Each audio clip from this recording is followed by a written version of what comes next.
Passenger rail agency PRASA has relaunched the Nancefield railway line from Soweto to a Park Station in Johannesburg. This is one of the many PRASA rail networks that were vandalized during the COVID-19 lockdown 4 years ago. The rail agency has 40 corridors across the country and 31 are currently operational. Passenger Rail Agency of South Africa spokesperson Andiswa Makhanda now joins us via our video line for more on this conversation. Andiswa, thank you so much for your time this evening here on SABC News. I mean, this is really great news for those who rely on rail transport in the country. Perhaps just start off and just let us know what went into refurbishing this specific railway line, the Nancefield station, along with the 4 others you have since launched countrywide this month. Definitely, Mbali. Good evening to you and your viewers. It is a very exciting moment. It's a huge milestone for PRASA that we've recovered 31 of the 40 corridors that we operate in. And I think importantly, you spoke to the issue of vandalism, which would include the electrical overhead wires where viewers can see on screen right now the train moving under the electrical wires. Those were vandalized, stolen, and also the substations which power the train were also vandalized to quite an extent.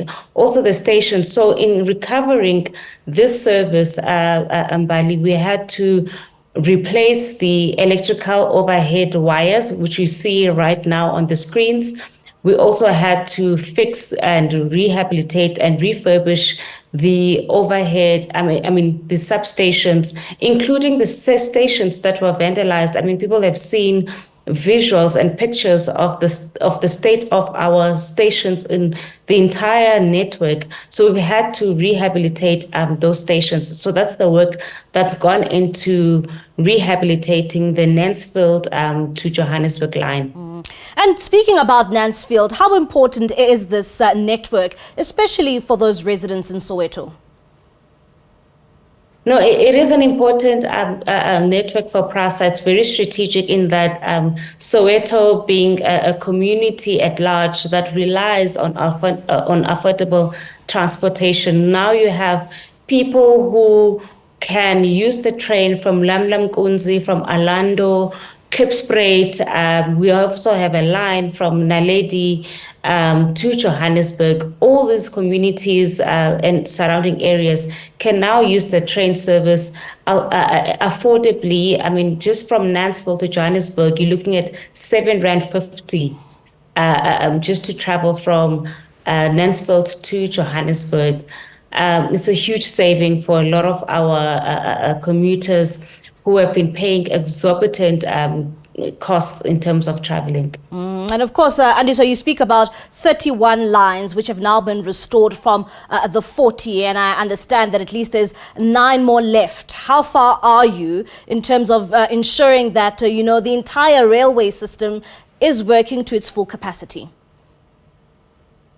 No, definitely, Mbali. I must say that once we've recovered the 31 of the 40 corridors, the fact that we've recovered the 31 of the 40, the 9 corridors that are outstanding, some of them belong to Transnet. And so there's constant engagement with our sister company, Transnet, in terms of us as PRASA coming in to fix the rail network that belongs to Transnet. And the minister earlier today alluded to this, that she is also in conversation with the Minister of the Public Enterprises to talk about some of the lines that we operate on that belong to Transnet. Can we transfer those lines to PRASA so that PRASA can fix and rehabilitate that network? So a lot of that, of those 9 corridors, depend on the negotiations that we're having with Transnet, in that they allow us to fix and rehabilitate the network. And Andiswa, one would remember during COVID-19, I mean, me myself, when I was still, reporting, looking at the vandalism that was conducted on a number of these train stations, and looking at, how bad it was and where we find ourselves now. What is PRASA doing to ensure that we don't see vandalism once more at that level, where trains could not even operate?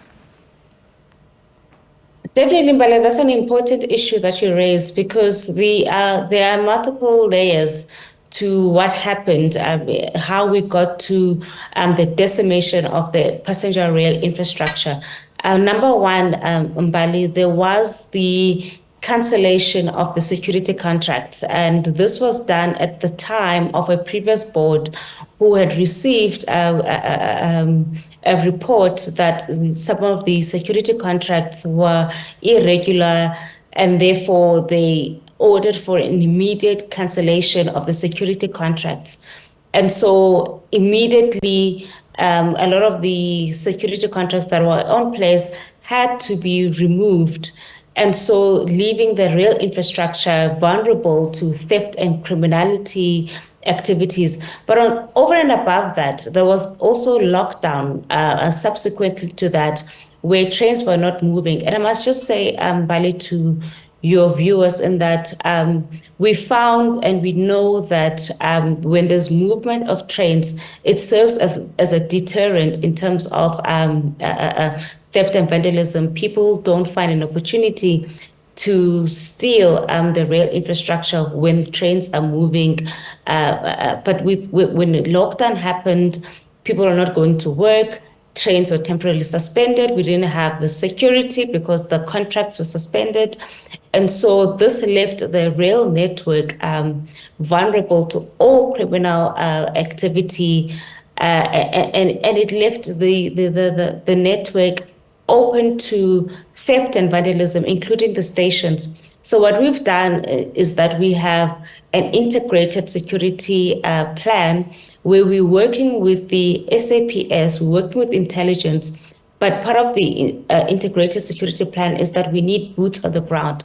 And so what PRASA has done is that it has managed to increase physical security deployments on the rail reserve to protect the infrastructure, but also in our stations and inside the trains, so that we protect the infrastructure. We ensure the safety of commuters, because part of the problem was that people were feeling reluctant to use the service because of safety concerns. And so we've increased security personnel on the platforms and inside our trains so that we make it safer for communities. But over and above that, Bali, we're also bringing in technology in terms of security. Even in our depots, in our rail network, we're bringing sophisticated technology in our depots, where we found that even the trains where they are parked, technically where they are staged, they are also susceptible to vandalism and theft. So we're putting in technology there. We're putting in seismic detection technologies on our walls, but we're also bringing in droning systems. And I don't want to delve too much into the security plan. There's a lot that's happening in terms of safeguarding the infrastructure, making sure also that the commuters feel safe and secured. And I was about to say, and I hope that this will also help and ensure that commuters are safe when they are on those trains, because that's also a major factor and a historical factor, Andiswa, when it comes to using trains. And of course, thank you so much for your time once again. That is Andiswa Makhanda, spokesperson for PRASA, just giving us an update there when it comes to some of the rail networks which have now been recovered. Says 31 out of 40 across the country.